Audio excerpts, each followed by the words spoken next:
There's something incredibly alluring about the world of cyberpunk, about being able to zoom around a futuristic city, about being able to take out vengeance with your chooms.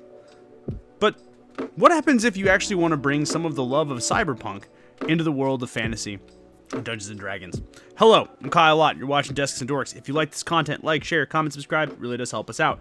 Today, we're going to be talking all about what it takes to make a cyberpunk-themed version of Dungeons and Dragons. I think it's going to be one of the things that I really like. And, yeah.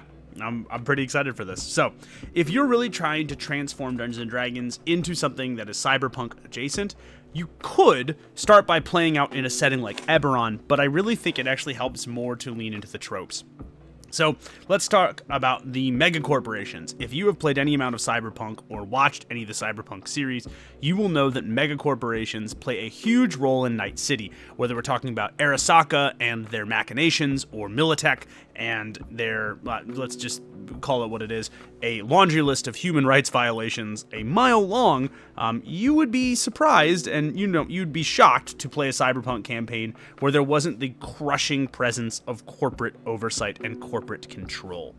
But Kyle, you might be saying to yourself, how the heck do I add corporate control and corporate oversight to a fantasy role-playing game? I mean, it's not like there are fantasy mega corporations. I mean, imagine for a moment, right? Like, historically, if there was a mega corporation that had its own private army and would routinely take people to different, to task and would drag foreign governments. I'm talking about the East India Trading Company here, people, which not only was a real historical account, it was absolutely freaking terrifying. At any point, the East India Trading Company not only was the most profitable company in the world, but had an army that it would routinely use to basically crack down on the laws of other sovereign nations. It had its own fleet.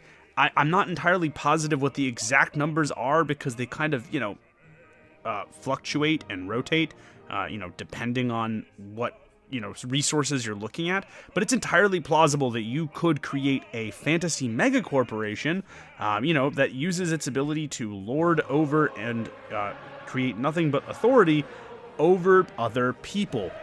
So when I think of the East India Trading Company, I think of their ships, and what would be really interesting? What if we made the West Windia Company trading skiffs? These are fast movement, so think like 60 feet of perfect movement in midair. They have 3 mounted ballista, so a +8 attack at 2d6 +4 damage at a 60-foot range. I didn't put that in there. And there are 4 of those in every single town. If you want your players to feel oppressed, like they are being oppressed by Arasaka or Militech, then the best way to do it is to have the population of an area under surveillance and under the threat of violence. Much like the East India Company actually had a lot of the world under the threat of actual violence. This is a huge deal. Again, 24 more of these things can be called in literally within 48 hours of notice. This means that the players are always in danger of legitimately being destroyed at any single moment. I think this is an intriguing and interesting way of making sure that your players always feel like they're a little bit oppressed. But if we're talking about other cyberpunk tropes, I think the other one is cybernetic arms, right? This is more of a steampunk arm, and that's the thing, because you can use magic in Dungeons and Dragons, or something like steampunk aesthetics, to create other arms or other limbs kind of like this, right? And it's entirely plausible and possible that depending on where you are in a game world or in a game system, it would be possible that players and characters might choose to have their limbs replaced, right? To have their limbs replaced, or choose to have their limbs replaced with things that would give them a benefit. What kind of benefits would that be? Things like stat bonuses. Or let's say you want to play a cyborg with a laser cannon or laser ability, right? Just give them burning hands, magic missile, scorching ray, something along those lines. Give them a grappling hook arm. If you want Dungeons & Dragons to feel like a cyberpunk campaign or a cyberpunk setting, then the best thing to do is give characters access to these magical prosthetics. Now, here's the other thing. If you're playing Cyberpunk, the biggest and largely most important thing in Cyberpunk is the rule of cool. Cool is an actual aesthetic, it's a stat, it's something important, and it matters in terms of actual playtime. How do you do this? Replace cool with a concept like street cred.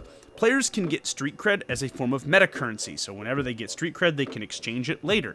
How do they get street cred? Critical hits, killing important NPCs, befriending important NPCs, blowing crap tons of money in a public place, or spreading rumors or stories about their exploits. All of these are different ways for the players to get street cred. What are the benefits? The higher the player's street cred, or the more street cred they spend, they can get extra hirelings or additional characters to help them out, discounted items, or even exclusive items and abilities. This rewards the players for doing cool stuff. You could even reward them for doing outlandish things, things that are dangerous or not necessarily tactically sound, but the more dangerous, the more ridiculous, the more whatever they are, all of those things could be potentially useful, and all of those things could be potentially good.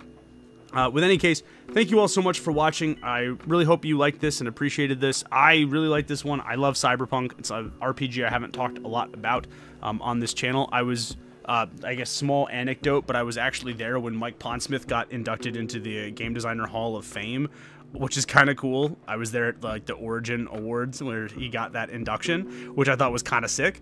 I've always been a big fan of it, and I really like the idea of bringing in cyberpunk aesthetics to a traditional fantasy role-playing game experience. So if you really like this, give us a like, a share, a comment, a subscribe. I know I say this like every freaking video, but like it helps us out immensely. There really isn't a way or a reason or a time that those things don't help us out.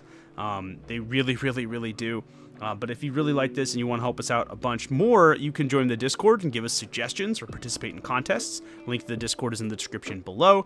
Or if you really want to help us, you can actually purchase our games from World of Game Design or itch.io. But until next time, I'm Kyle for Desks and Dorks. You guys have been awesome. I'll see you in the next one. Peace.